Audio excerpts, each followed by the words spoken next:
ټول څوک وایي چې مړه ده، څوک وایي څه، څوک څه. زه بیماره یم، زه مړه نه یم. زه ځکه لږه نه راځم اوس چې زه بیماره شوې یم ډېره زیاته، او زما طبیعت ساعت کې ټیک وي، ساعت کې خراب وي.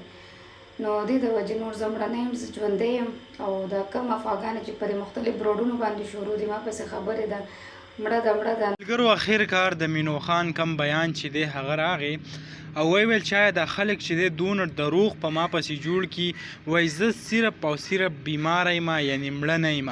لکه که تاسو وګورئ که نه، که مونږ زیاتتر داسې پښتانه فنکاران یا نور داسې مشهور خلک والو، په هغې پسې وار په وار دا پوسټونه کېږي چې آیا دا مړ شو یا پلانکې دا چل وشو دا وشو.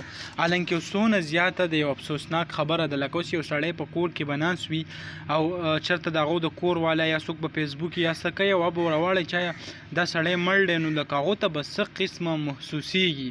نو داسې چې هغه نه دي کول پکار. مینو خان چې کوم دی خپل بیان چې دی هغه جاري کو، لکه 3 ورځې هغې ویډیو نو اپلوډ کړ، ویلی چې زه بیماره وم، خو چې ما کله ټیک ټاک او داسې سوشل میډیا څه آن کړل نو په هغې باندې نور څه روان وو او خلکو ویل چې آیا مړه ده او اکسیډنټ یې کړی دی او د گاړو تصویران او دا هر څه یې شیر کول.